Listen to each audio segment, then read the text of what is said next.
माझं नाव विजय बाळकृष्ण कळीकट्टे. मी अजमेर हाईट्स 1 मध्ये राहतो. तर रात्री मी घरी गेल्यावर फ्रेश होऊन बसलो होतो. तर त्या माणसाने घरातून त्या लोकांना त्याची रूम दाखवली आणि रूम दाखवल्यावरती ती पोरं बाहेर आली आणि सायकल उचलून त्याच्या दरवाजात आपटली. मग मी बाहेर आलो काय झालं म्हणून बघायला. तर त्यांनी जेव्हा तो समोरचा माणूस बाहेर आला तर त्यांनी डायरेक्ट मारायला घेतला. हे 7-8 जण आली, त्याला डायरेक्ट रॉड मारायला लागली. मग त्याच्यामध्ये मी आडवायला गेलो तर त्यांनी मला पण मारहाण केली आणि बाजूला ढकलून दिलं. तर त्याच्यामध्ये त्यांनी आमचे जे लेडीज लोक आहेत त्यांना मारहाण केली, सगळ्यांना मारहाण केली आणि त्याच्यामध्ये शिव्या पण दिल्या. मराठी माणसं भिकारी आहेत असं मारा त्यांना, अजून मारा मराठी माणसांना, अशा त्यांनी शिव्या पण दिल्या. त्या लोकांनी एवढ्या घाण शिव्या दिल्या या लोकांनी मारता.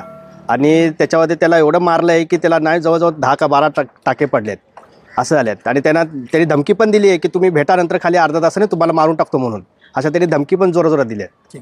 असं केलंय. काल योगीधाम परिसरामध्ये एक किरकोळ वादावरण भांडणं झाली. एक शुक्ला नावाची होती, ती दिव्याचा वापर करतोय, त्यामुळं त्यांनी त्या बाजूचा जो आहे कालवेट म्हणून त्याला मारहाण केली आणि देशमुख कुटुंब हे सोडवायला गेल्यानंतर त्याला एवढं मारलंय की मरतो का जगतो. आज सायन्स हॉस्पिटलमध्ये त्याला ॲडमिट केलेलं आहे आणि इथं पोलीस स्टेशनला तो काल येऊन सुद्धा त्याला ॲडमिट केलेलं नाही. पण त्या देशमुख कुटुंबाच्या सोबत बरोबर त्या सोसायटीच्या सोबत आम्ही महाराष्ट्र नवनिर्माण सेना पूर्ण ताकदीने आम्ही त्यांच्या पाठीशी उभे राहणार आहोत. आणि जर येत्या 24 तासात जर त्या आरोपीला अटक केली नाही तर महाराष्ट्र नवनिर्माण सेना ही रस्त्यावर उतरणार. आणि रस्त्यावर उतरल्यानंतर काय होतं हे आपल्या सगळ्यांना माहिती आहे. 24 तासात जर त्यांनी अरेस्ट केली नाही तर 24 तासानंतर महाराष्ट्र नवनिर्माण सेना त्या शुक्लाला जिथं असेल तिथं आमच्या पद्धतीने आणून इथं पोलीस स्टेशनला जमा केल्याशिवाय आम्ही राहणार नाही.